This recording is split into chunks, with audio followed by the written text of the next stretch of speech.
Okay, so I talked about the outline, which is 20 points, introduction is 4 points, body is 28, and the conclusion is 4. Now I'm going to tell you about the delivery. This is the actual, some people think, well, I get nervous and, I blink too much, or, I do stuff with my hands. It's only worth 20 points of your grade, because if everything else is done and well, that's the most you could possibly get deducted. And even then, there's so much that goes into delivery, it's not going to be so detrimental to your grade.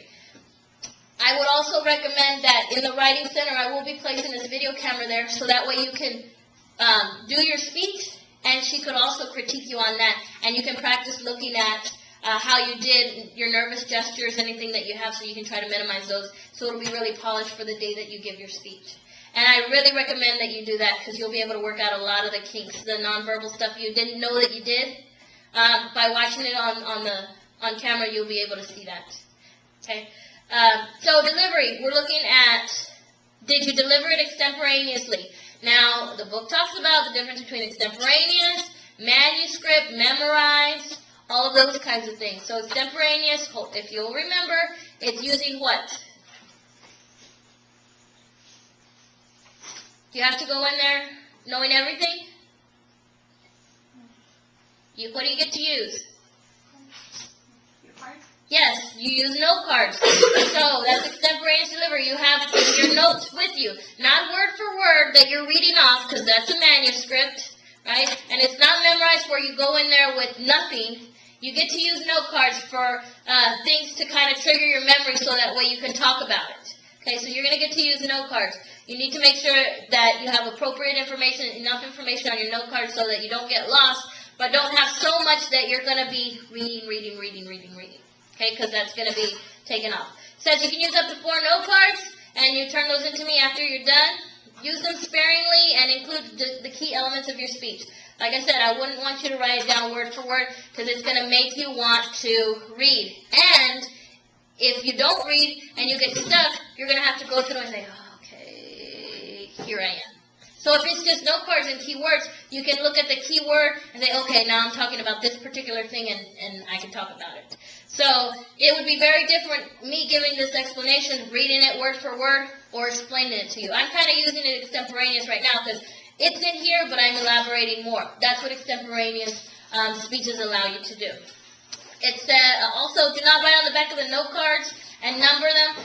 To me, it's just easier, because we forget to turn over the note cards if you get nervous. It's happened to me before, I promise. I forgot to turn over a note card, and I missed the whole main point of my speech because I forgot to turn it around. Also, you would number your note cards, because in case we get nervous, things get shuffled all here and there, and you drop them, you're not going to know how to put them back in order. So number your note cards, and I would recommend you don't write on the back of them. Let's see. Gestures, facial expressions, eye contact. I'm going to be looking at all of those. Now, again, you don't have to be perfect, but do you look up at your audience? Does it look like you're engaging them, or are you looking at a spot at the wall and ignoring everybody else? We're going to be able to tell that, right? Are your facial expressions, do you sound and do you look interested in the topic that you're giving? Nobody wants to hear or see an advertisement, that you're bored about. If you're not excited about it, if you're not interested in it, chances are we're not going to be either. Okay, so you need to be able to show your enthusiasm in your speech, and then, just minimize your nonverbal, all of those things that may hinder your communication.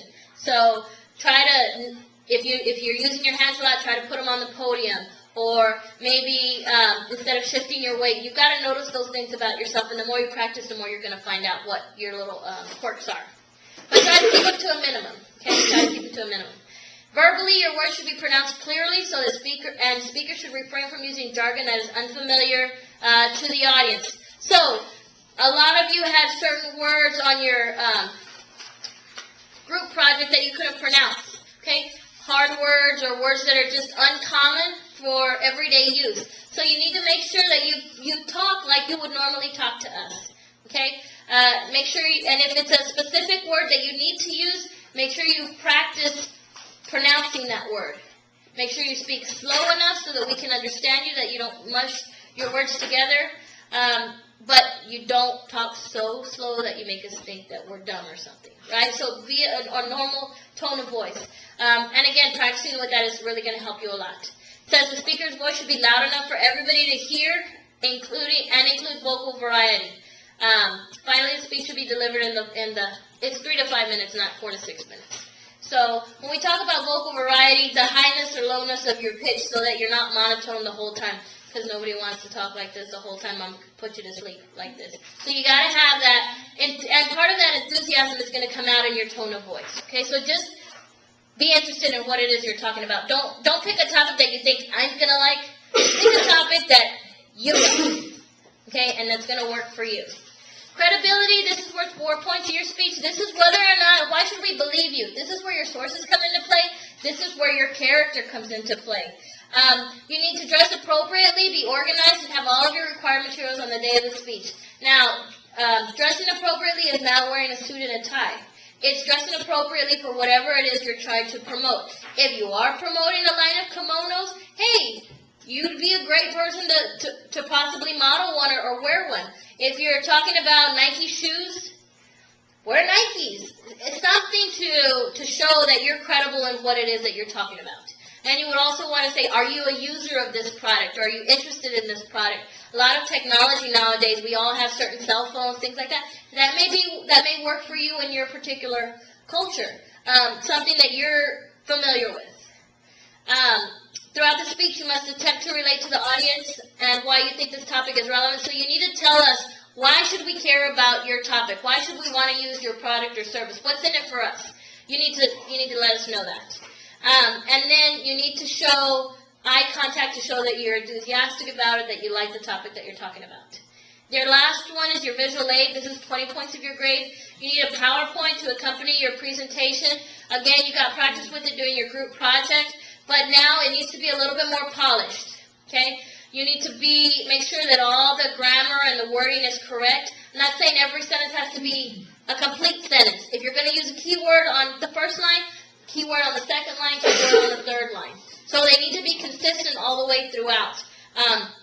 I wouldn't work on your PowerPoint until you've completed your outline, because how do you know what to put up there and show us if you don't know what's in what your actual speech is about?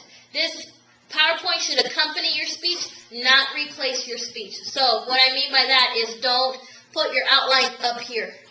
Okay? I don't want your outline to be up here. I want you to highlight the things that you're trying to highlight, whether it be pictures, whether it be prices, telephone numbers, addresses, locations. That may be all that you need. People ask, what's a good number of slides to use? I would have an intro slide and a conclusion slide that are pretty much exactly the same, and then one slide for each of your main points. And that's probably all you need, because I don't want you to be up here reading your PowerPoint to us. You're going to be talking, and you're just going to be referring here and then back again. You're not going to be reading off of that. That's also points towards your visual aid. And then here's the thing about that. You need to make sure your PowerPoint works and it's uploaded by a certain time. Okay? You need to make sure you're using the proper that point PPT, right? The .pptx. It should download here, but just make sure if you save it in an older version of PowerPoint, it's going to open up and work correctly. So you're responsible for making sure your PowerPoint works. You need to upload it by 11 a.m. May 4th, which the speeches start on May 4th at 1. What I'm going to do is, on the portal under the assignments, that's where you're going to upload it. I'm going to download it here so they'll be ready to go, and we just click, click, click, click, click. You can't bring it right before class and say, I have my PowerPoint. If it's not uploaded before 11 a.m., because the time's going to close, if it's not uploaded by then you don't get any points for your visual aid. It has to be done before. Like I said, you are not going to be allowed to upload it after the elapsed time. When are we delivering our speeches? The 4th and the 6th, May 4th and the 6th. You're going to have a specific day that you're going to go. You need to be ready. Everybody needs to be ready to go on the 4th. Whoever is left will be gone on the 6th, but everything will be turned in on the 4th. Points would be deducted for missing or incomplete materials. If you don't have your outline, you cannot give your speech at all. It's a 0. So you have to have your outline. If you arrive late, leave early, or disrespectful while people are talking, I can deduct up to 50 points. I'm not saying I'll deduct 50 points. I'm saying I can deduct up to 50 points so that you'll already know. People come in hot off the presses, their papers, and it's too late then. Okay? So respect each other and give your undivided attention.